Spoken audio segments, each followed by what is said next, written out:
Live from WLNS-TV, this is 6 News at Noon. Election Day is finally here. Millions of Americans will cast ballots today, and our 6 News crews have already seen swarms now proudly wearing those I voted stickers. Campaign 2016 comes to a close tonight, and it's our top story at noon. Good afternoon, everybody. Happy Election Day to you, and thanks for joining us. I'm Siobhan Klepfer. 8 hours. That's how long Michigan voters have left before the polls close in this contentious presidential race. 6 News was here for you this morning when the polls opened, and now at noon, we're checking in with how the voting lines are moving at this hour. 6 News reporter Chris Walker is live at the voting booth on 2500 South Washington Avenue near Lansing's Riotown to see if the lunchtime voting rush has kicked in yet. Hey, Chris. Siobhan, yes, if you take a look behind me, you can see that the line is starting to form and people are using their lunchtime to actually come out and vote today. And I actually spoke to some of the voters and they said this election was one that they did not want to miss out on. I'm afraid of one of the candidates. I think it's going to be bad. Could mean the end of the world for me. So. Don't miss it because you won't be able to do it tomorrow. The direction our country's going in. So, yeah, that's why I felt like it was important for me to get out today.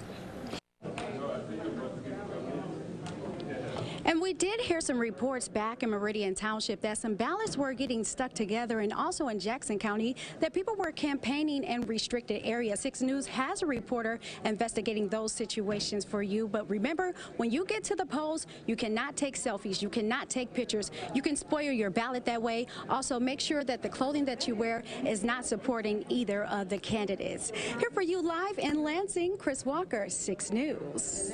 Chris, thank you very much. The weather can play a big role in voter turnout, so let's go straight to meteorologist Jim Geyer in the Weather Center now. And Jim, for those planning to head to the polls this afternoon, what can they expect? Well, you have to hang on to your hat. It is kind of breezy out there right now. We also have in a few places a couple of very light rain showers or some sprinkles. First, the wind. Take a look from our WLNS tower cam.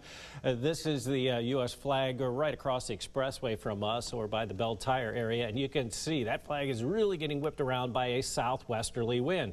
And here's the rain. Storm Tracker 6 Doppler radar showing some rain making its way across mid-Michigan right now. This is very light, ranging from just some sprinkles to maybe 1/100 of an inch of rain. So again, there's a little bit of rain. It's not very much. And temperatures are above average for this time of the year. 56 in Lansing and Mason. It's 57 for Jackson, Charlotte, also Hillsdale at 57 degrees. So widely scattered, very light rain showers.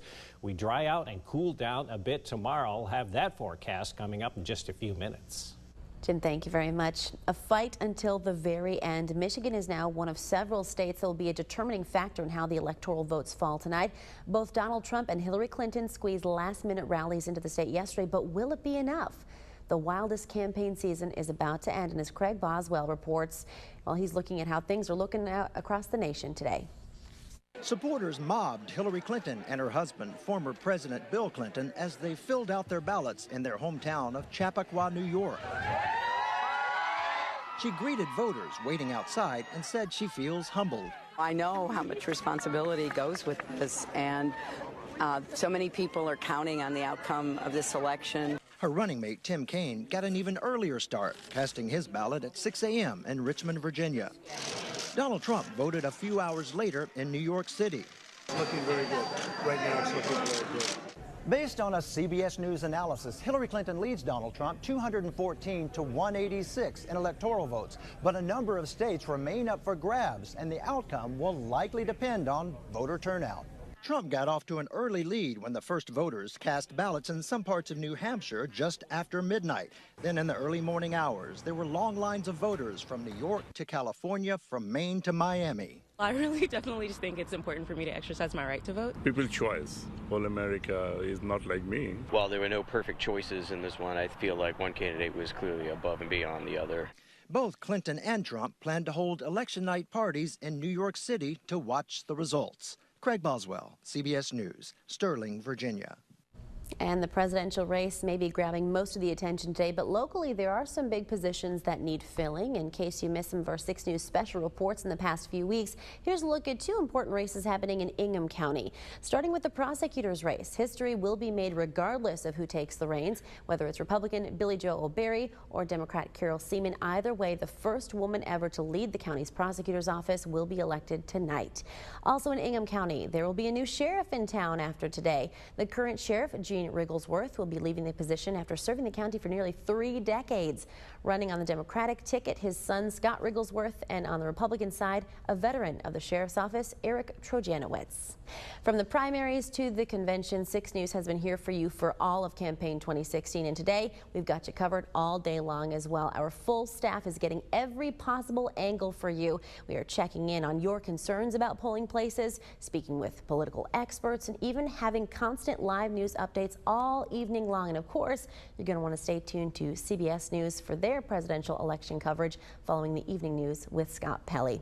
And tomorrow morning, Justin Cree and I are going to be sitting down with the winners from some of those local contests on 6 News this morning, so you want to stick around for that.